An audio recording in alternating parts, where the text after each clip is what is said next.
Hey guys, so let's see if we can get through this vlog without interrupting screaming children.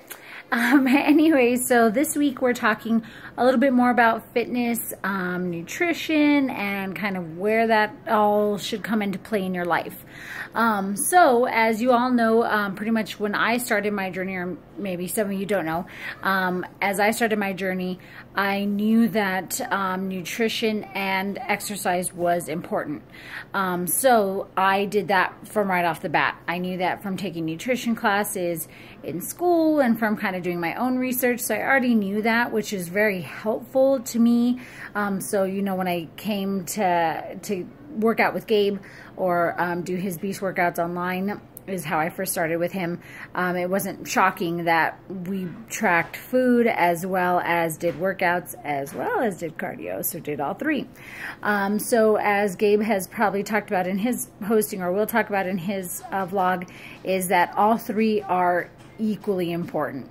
If you think of it like a pie chart, they should be 33% around. Now, as I've had surgeries, or as you've had injuries, of course, the resistance training, the weight training, that can be on the back burner. So then you do what you can. So then that pie chart just becomes a little more important on the nutrition aspect of things. So I'm sure you guys have heard before, you cannot out-train a bad diet. So I know a lot of people that they'll work out really super hard in the gym. They'll be there for 2 hours. They do their cardio, they do their weight training, but then they go home and they eat whatever they want because they use it as a reward system. I went and worked out and therefore I can eat whatever I want. That is not the case. You still, in order to lose fat, need to be in that calorie deficit.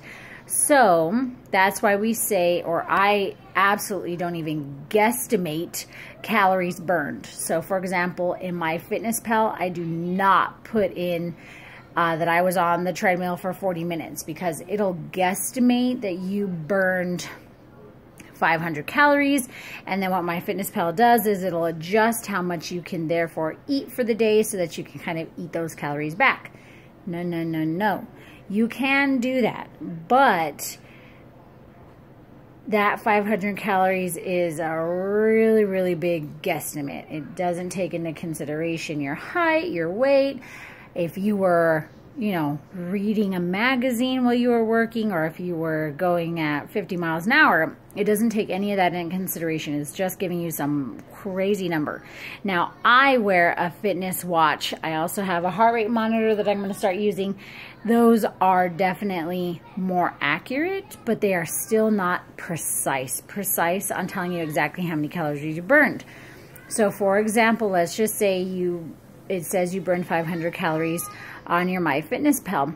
So then you eat those 500 calories back. So instead of eating 1,600 calories for the day, you eat 2,100 calories for the day because it's giving you those extra 500 calories that you burned off. Okay, what if you didn't really burn 500 calories? What if you only burned 300 calories? So now you just ate 200 more calories that you should not have eaten. Therefore, you're not going to lose any weight. So what I do is I eat what I'm supposed to, which is for right now, 1,600 calories. That is all I eat. If I do 5 hours at the gym, I don't track that anywhere. That's extra. How that has helped me is that has helped me to make sure that I'm staying in that calorie deficit, and then basically any calories that I burned at the gym are extra. And that's when you can burn, you can burn like 2 or 3 pounds a week, is when you do things like that. Because you can't eat less. Well, you can eat less than you're supposed to, but it's not going to do you any good. So for example, at one point in my life, I ate at 1,000 calories a day when I first started. But eating 1,000 calories a day, I didn't have energy to do, even a whole Zumba class or a whole insanity class. I was dying, and then lifting weights was crazy too. So all my energy was gone. So yeah, I was burning or taking off 2 or 3 pounds a week, but I was not a happy person. I was not looking good. I was miserable. I was frustrated with everybody. So when I met Gabe, that's when I actually reached out and met with Gabe. And when I met with him, he's like, no, you can lose the same amount of weight by eating more. Of course, I thought he was crazy. Still do sometimes, but just being honest. But that is not the case.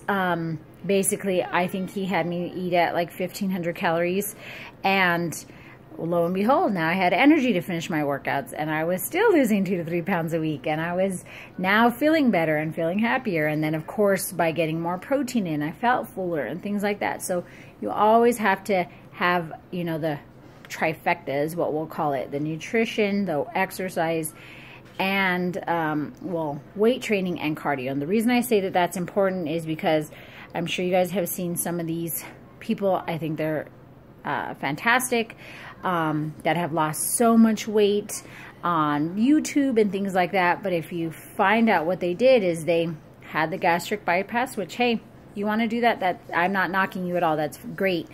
But be smart and do your cardio and do your weight training with it.